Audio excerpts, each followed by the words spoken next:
This film is set in an alternate reality of the city of Los Angeles, where humans coexist with orcs, elves, and fairies. Officer Daryl Ward is out on the streets with his partner, Nick Jakoby, who is the world's first orc cop. Jakoby is grabbing a burrito when an orc gangster emerges from a shop and blasts Ward with a shotgun. Sometime later, Ward is ready to go back to the force. He is struggling to keep his house that he shares with his wife Sherry and daughter Sophia. Sophia hates that her dad is a cop because she worries he'll get killed. They see a video from Joe Rogan interviewing an orc as they discuss Jakoby being on the force. The other orcs hate Jakoby as they consider him a traitor. Ward dislikes having him as a partner because he blames Jakoby for him getting shot. Sherry then makes him go outside to deal with a fairy that's attacking the bird feeder. Ward takes a broom and whacks the fairy to death. Ward and Jakoby ride together, with Ward openly blaming Jakoby for the shooting incident. After driving through the wealthy Elftown neighborhood, when Ward is assigned to be on patrol with Jakoby for the day, he protests to Sergeant Ching, but she doesn't care for his complaints. Ward and Jakoby head downtown to handle a disturbance, meeting with Sheriff Rodriguez, J. Hernandez. A crazy man named Sarling, Chris Browning, is waving a sword around and yelling nonsense. With the officers drawing their weapons, Sarling surrenders and is taken into custody. On the ride back to the precinct, Sarling pukes in the back of the car before starting to speak Orcish to Jakoby, saying he has a message from an organization called the Shield of Light, telling him to remember the old ways, and how a prophecy has chosen him, and that Ward is blessed. Ward is later approached by Captain Perez, along with two men, Yamahara and Arkashian, who order Ward to record Jakoby admitting that he let Ward's shooter get away. Sarling is interrogated by an elf FBI agent, Candemir, Edgar Ramirez, and his partner Montague, Happy Anderson. The agents ask Sarling what he knows about two elf sisters, Layla and Tika. Sarling knows that Layla is a dark elf, part of the Inferni clan that wants to resurrect the Dark Lord, an evil entity that was defeated 2,000 years earlier by the Nine Armies. Layla and her minions want to bring him back to unleash darkness upon the world with the use of 3 magic wands. Layla is a bright, meaning she can wield a wand without it destroying her. Montague says they need to find Tika in order to set a trap for Layla on the night patrol. Ward tries to get Jakoby to confess to the incident when they are alerted to something going on at a house on Abrams Street. They arrive and are shot at by an unseen assailant. After a shootout, the officers kill the assailant. They head inside the house and find dead bodies, including a few that look like they were burned alive. The officers find Tika, who is in possession of the wand. Ward calls in Ching and the other cops in regards to the wand. They want the wand for themselves, and they order Ward to go along with it and kill Jakoby, or he dies as well.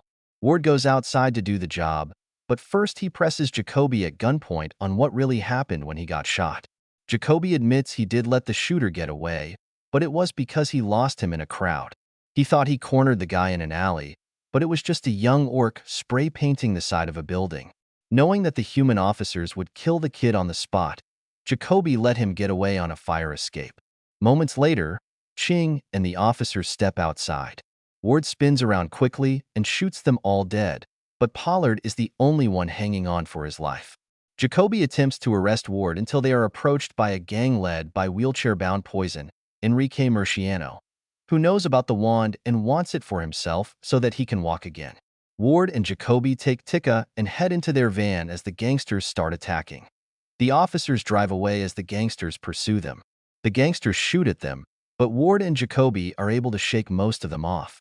They find a place to hide briefly until more gangsters come after them. One of them finds the wand and tries to grab it, but it causes him to explode and kill those around him.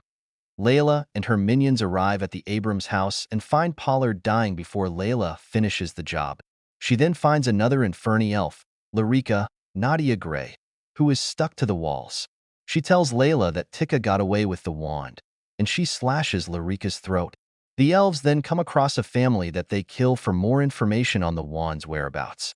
Candemir and Montague later come upon the crime scene at the Abrams house, and Candemir knows Layla has lost the wand, making her vulnerable. Ward, Jakoby, and Tika walk through a sleazy orc/human strip club. Poison and his gang find them and once again threaten them for the wand. But Layla and her minions show up and slaughter Poison and his gang. Another shootout happens, forcing the trio to run again. They run into a nearby convenience store where they find a place to hide. While tending to their wounds in a bathroom, Ward and Jakoby discuss their relationship. Although Ward doesn't think of them as friends, he does tell Jakoby that he shouldn't want to be like him, despite Jakoby previously stating he wishes he were because he sees Ward as fearless. Rodriguez shows up to the store after hearing about Ward killing the officers. He orders Ward to cuff Jakoby since everyone suspects him anyway, and Jakoby willingly relents. Rodriguez is then shot dead as the elves drive up and crash through the store, shooting at the cops. The trio fight back, shooting at the elves before getting away. The trio are then found by a group of orc gangsters belonging to the Fogteeth clan. After Ward mocks them, they get beaten and dragged to a church that serves as their lair. The orcs bring them to their leader, Dorgu, Brad William Hankey. He wants the wand as well, and he mocks Jakoby for being unblooded, accepted by the other orcs as one of their own. After the cops refuse to give up the wand, Dorgu orders them to be executed. The guards drag Ward and Jakoby to a pit, and Dorgu orders his son Mikey, Brandon Laraquent, to execute Jakoby. However, Mikey can't bring himself to do so, because he is the young orc that Jakoby let get away. Dorgu allows Mikey to go home, and Dorgu shoots Jakoby, letting his body fall into the pit. Tika then pulls out the wand and uses it to resurrect Jakoby and raise his body up. The other orcs are astonished and kneel before Jakoby, believing him to be the one the prophecy spoke of. The three then leave.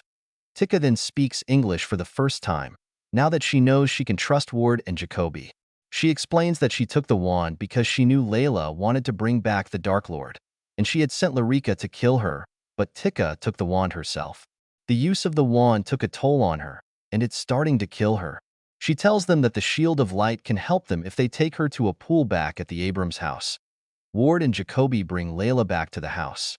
Layla and the other Dark Elves show up and battle the cops.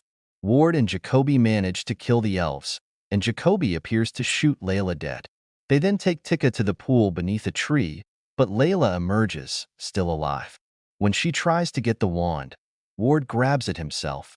It starts to glow, and he doesn't explode, meaning he is a bright. Tika tells him a war word to cast a spell, which Ward repeats, causing the wand to blast Layla to smithereens. Outside, authorities arrive just as they witness the explosion. Ward and Jakoby look for Tika, but she's gone. The officers are in the hospital and are approached by Candemir and Montague.